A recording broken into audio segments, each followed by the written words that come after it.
Hello student, बहुत बहुत धन्यवाद आप लोगों को। आप लोग भी बहुत मेहनत कर रहे हैं। तो स्टूडेंट, जैसा कि आप लोग जान रहे हैं कि कंप्यूटर्स की पढ़ाई हम आपको लेसन वाइज करा रहे हैं, पर डे एक वीडियो दे रहे हैं आपको, और आप लोग भी बहुत मेहनत कर रहे हैं। स्टूडेंट, चलिए आप लोग को एक बार फिर से बहुत बहुत धन्यवाद। आज हम आपके लिए फिर से आज जो है क्लास 10 का लेसन 2 लेकर के आए हुए हैं। तो स्टूडेंट, चलिए हम लोग फटाफट कंप्यूटर सीखते हैं।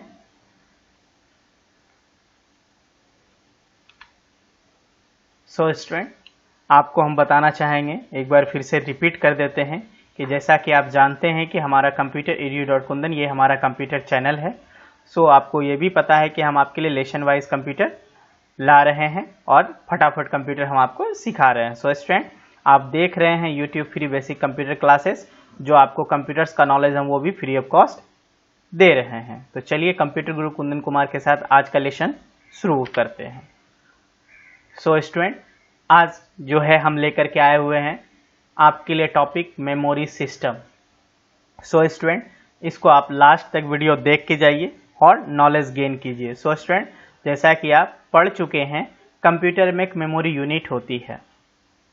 मेमोरी डाटा संचित रखने में इसकी मदद करती है। स्टूडेंट, हम आपको बताए थे कि संचित का मतलब होता है स्टोर करना, ठीक है। और मेमोरी अस्थायी या अस्थायी हो सकती है। मेमोरी दो तरह की होती है, अस्थायी और अस्थायी। तो चलिए इन सब चीज़ों के बारे में हम लोग आज डिटेल से पढ़ते हैं।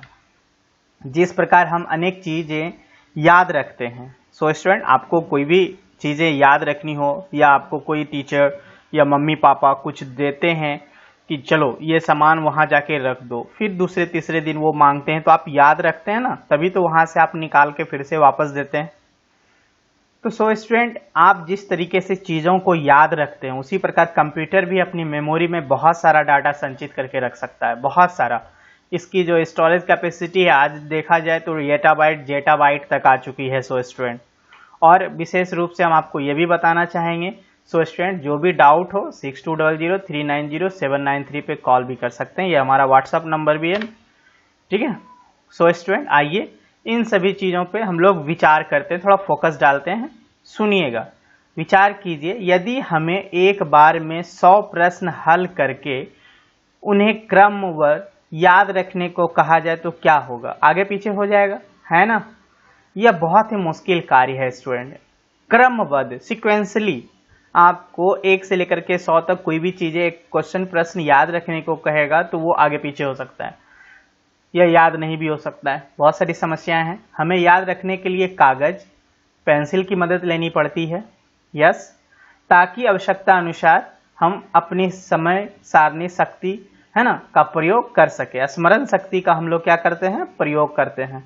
यानी क्या हो गया? गजनी वाला सिस्टम हो गया, है ना स्टूडेंट। गजनी लोग जो है, गजनी मूवी था ऐसा, उसमें जो है सारा चीज वो लिख के रखता, तो वही हाल हम लोगों का है। 500 200 500 1000 कुछ डाटा ऐसा हो तो उसको हम लोग स्मरण शक्ति रखने के लिए कॉपी पेन की आवश्यकता होती है, उसको हम लोग उसमें नाम नंबर लिख लेते हैं। इससे स्पष्ट है कि मनुष्य की स्मरण शक्ति कंप्यूटर की तुलना में बहुत कम है। हमारा ज्यादातर कार्य अस्थायी मेमोरी में होता है, यानी स्थायी नहीं है। हम लोग कुछ दिन तक याद रखते हैं, भूल जाते हैं, ऐसा ही है, जिसे हम कुछ समय बाद भूल जाते हैं। पर कुछ चीजें ऐसी भी होती है जो हमारे मस्तिष्क की अस्थायी मेमोरी में भी चली जाती है, वो हमें सदा याद रहती है ना, सदा सदा के लिए याद रहती है। तो आइए, हमारी स्मरण शक्ति की ही भांति कंप्यूटर में भी 2 प्रकार की मेमोरी है। तो सबसे पहला है प्राइमरी और दूसरा है सेकेंडरी। स्टूडेंट, प्राइमरी मेमोरी क्या होता है और सेकेंडरी मेमोरी क्या होता है, इसके बारे में हम लोग जानते हैं। जैसे देखिए, यहाँ मनुष्य का क्या है स्टूडेंट, ब्रेन दिखाया गया है, यहाँ पे सीपीयू दिखाई गई है। मनुष्य जो है कॉपी कागज पे जो है अपना डाटा स्टोर करती है, और ये है मेमोरी जिसमें कंप्यूटर अपने डाटा को फीड करके रखता है। और ये है प्राइमरी मेमोरी के बारे में जानेंगे स्टूडेंट। चलिए, इसे कंप्यूटर की मेन मेमोरी या आंतरिक मेमोरी कहते हैं। आंतरिक मतलब कंप्यूटर के अंदर वाला भाग। कंप्यूटर इसमें उपलब्ध डाटा जब चाहे पढ़ सकता है। इसके 2 भाग होते हैं। कैसे डाटा पढ़ते हैं? सबसे पहला है रैंडम एक्सेस मेमोरी, जिसको हम लोग रैम बोलते हैं, और दूसरा है रीड ओनली मेमोरी, जिसको हम लोग रोम बोलते हैं। ये बहुत सारे एग्जामिनेशन में स्टूडेंट ऑब्जेक्टिव क्वेश्चंस के रूप में पूछा जाता है, फुल फॉर्म पूछा जाता है, तो इसलिए आप लोगों से ये भी बोलेंगे कि ये सब सारे जो चीज़ें आपके पास मिलते हैं इसको आप इसके लिए याद कर लीजिए। आइए रैम और रोम के बारे में हम लोग डीपली से जानते हैं। सो स्टूडेंट डिटेल्स क्या होता है, जैसे हम आपको यहाँ पे दिखाया गया है कि रैम क्या चीज़ होती है और रोम क्या चीज़ होती है। जैसे यहाँ पे देखिए मदरबोर्ड लगी हुई है, मदरबोर्ड में एक लंबा सा स्लॉट रहता है और कंघी जैसा दिखता है। हम आपको दिखाना चाहेंगे ये जो आप देख रहे हैं सो स्टूडेंट ये रैम है।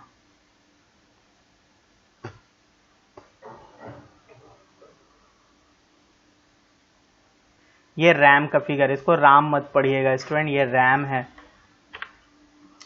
ठीक है। तो ये रैम क्या है आइए जानते हैं। यह अस्थायी मेमोरी होती है, ये हमेशा डाटा स्टोर करके नहीं रखती है। सो स्टूडेंट हम आपको यहाँ पे पहले एक बात बताना चाहेंगे, जब भी हम लोग कंप्यूटर्स में कोई भी डाटा लिखते हैं तो फर्स्ट जो है वो रैम पे ही जाता है, और जब हम लोग सेव करते हैं तब वो हार्ड डिस्क में जाता है स्टूडेंट, नहीं तो आपके रैम पे ही रहेगा। कंप्यूटर ऑफ कर दीजिए या लाइन चली जाएगी तो वो डाटा आपका खत्म हो जाएगा।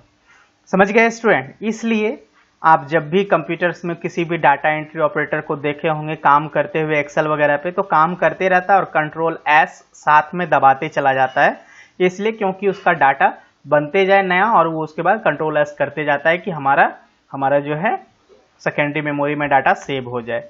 नहीं तो रैम पे रहेगा, सडनली वो सेव नहीं करेगा। At a time suddenly suppose मान के कंप्यूटर ऑफ हो गया तो आपका जितना भी वर्क किया हुआ रहेगा सारा मेहनत बेकार हो जाएगा। तो रैम जो है वो अस्थायी मेमोरी है, यानी सबसे पहला डाटा जब आप लिखते हैं तो रैम पे ही जाता है। तो कंप्यूटर में जो भी डाटा इनपुट किया जाता है वह सबसे पहले रैम में ही जाता है। गणना करने के उपरांत जो परिणाम जाता है वो आउटपुट देने से पहले रैम में ही संचित किया जाता है। जैसे कि कंप्यूटर को ऑफ करते हैं, रैम में संचित डाटा मिट जाता है। Clear student? और ये है रोम। रोम कंप्यूटर की भंडारण क्षमता का वह भाग है जहां डाटा लिखा नहीं जा सकता, केवल पढ़ा जाता है स्टूडेंट। यह कंप्यूटर के आंतरिक मेमोरी का वह भाग है जहां कंप्यूटर की कार्यप्रणाली सुचारू रखने के लिए जरूरी प्रोग्राम संचित किए जाते हैं। कंप्यूटर बनाने वाली कंपनी ही कंप्यूटर में रोम डाल देती है उसी समय। जो प्रोग्राम रोम में संचित किए जाते हैं उन्हें है ना फेयरवेयर कहते हैं। क्या कहते हैं? फेयरवेयर। तो फर्मवेयर है ना, तो ये कहते हैं ये प्रोग्राम अस्थायी रूप से संचित होते हैं, इन्हें ना तो हम मिटा सकते हैं ना ही उसके ऊपर लिखा जाता है। जब मदरबोर्ड जब तैयार होता है, जब टेक्नीशियन रिलेटेड कोई भी पार्ट्स जब बन रहा है हमारा मदरबोर्ड का जब बनता है, तो उसी समय कंपनी जो है उसमें रोम में प्रोग्रामिंग डाल के छोड़ देता है। और अब आइए रोम और रैम और रोम में पाए जाने वाले अंतर क्या है। तो रैम क्या है? इसका नाम रैंडम एक्सेस मेमोरी है और रोम का पूरा नाम रीड ओनली मेमोरी है। यह एक अस्थायी मेमोरी है और यह अस्थायी मेमोरी है। इसमें कुछ भी लिखा या मिटा सकता है, इसमें केवल लिखा हुआ डाटा बस पढ़ा जा सकता है। कंप्यूटर ऑफ होते ही इसमें डाटा मिट जाएगा, मगर कंप्यूटर ऑफ होने के बाद में इसमें लिखा हुआ डाटा नहीं मिटता है। Clear student? चलिए, आई होप ये वीडियो आपको देख करके बिल्कुल मज़ा आ रहा होगा। इसी तरह का नॉलेज स्टूडेंट हम आपको देते रहते हैं। जैसा कि आपको पता है कि हमारा क्लास 4 से लेकर के ये क्लास 10 तक का भी हम लोग वीडियो बन चुका है। ये वीडियो क्लास लेसन 2 का है, तो आप देखिए स्टूडेंट, और भी इसके बाद जो है वीडियो हमारा बनते रहेगा, ये रुकेगा नहीं सिलसिला, ठीक है। और भी बहुत सारे ऐसे चीज़ें हैं जो हम आपको बताएंगे, ठीक है स्टूडेंट।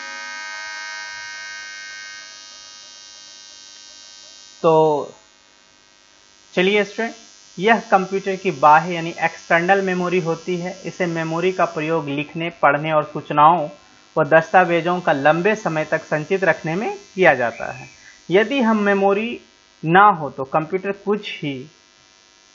कुछ भी याद नहीं रख सकेगा और उसका उपयोग मात्र एक कैलकुलेटर जितना रह जाएगा। सो आप समझ रहे हैं स्टूडेंट, जब हम लोगों का एक्सटर्नल मेमोरी नहीं रहेगा तो वो सिंपली क्या हो जाएगा, एक कैलकुलेटर जैसा हो जाएगा कि आप लिखिए, उसमें कोई डाटा स्टोरेज फैसिलिटी है ही नहीं। बट आज के डेट में हम लोग जो भी कुछ लिखते हैं वो कंप्यूटर्स में हम लोग डाटा को स्टोर भी कर पाते हैं और बाद में चाहें तो उसको हम लोग देख भी पाते हैं। सेकेंडरी मेमोरी से हम डाटा स्वतः नहीं पहुंचा पाते हैं, वह पहले प्राइमरी मेमोरी में जाता है और वहाँ से डाटा जब चाहिए भेजा जाता है। फ्लॉपी डिस्क हो गया, हार्ड डिस्क हो गया, कॉम्पैक्ट डिस्क हो गया, मैग्नेटिक टेप हो गया, मैग्नेटिक ऑप्टिकल डिस्क हो गया, सेकेंडरी स्टोरेज, ये सब सारे डिवाइस हमारे सेकेंडरी स्टोरेज डिवाइस है। जैसा कि आप देख रहे हैं स्टूडेंट, ये हमारा हार्ड डिस्क है। तो हार्ड डिस्क जो है हमारा एक सेकेंडरी स्टोरेज डिवाइस है।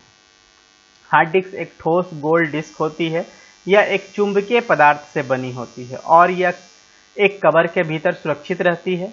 इसकी भंडारण क्षमता फ्लॉपी या कॉम्पैक्ट डिस्क से कहीं अधिक होता है। सभी कंप्यूटरों में इनबिल्ट हार्ड डिस्क होती है, ऑलरेडी कंप्यूटर्स के अंदर ये रहता है, इसको बाहर लगाने की आवश्यकता नहीं है। आप चाहते हैं तो एक्सटर्नल हार्ड डिस्क का भी उपयोग कर सकते हैं, जिसे ड्राइव सी कहते हैं। यह सीपीयू के भीतर होता है। हार्ड डिस्क का डाटा तब तक नहीं मिटता जब तक कि उसे कोई मिटाए नहीं। और यह है सीडी रोम, इसका पूरा नाम compact disc read only memory होता है। इस पर कुछ लिखने के बाद मिटाया नहीं जा सकता और ना ही संशोधन किया जा सकता है। इस पर संचित डाटा स्थायी होते हैं। इसका भंडारण क्षमता फ्लॉपी से अधिक होता है, परंतु हार्ड डिस्क से ये कम होता है।